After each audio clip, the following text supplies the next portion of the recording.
It's heartbreaking to hear about what went down in Westmoreland on Monday night.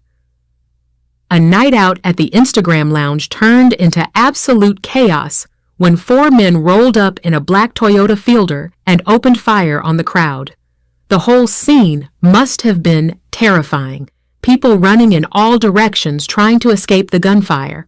Among the 4 people killed were 3 locals, Damian Baker, O'Dane Scott, who they called Moses, and Rocky Lawrence.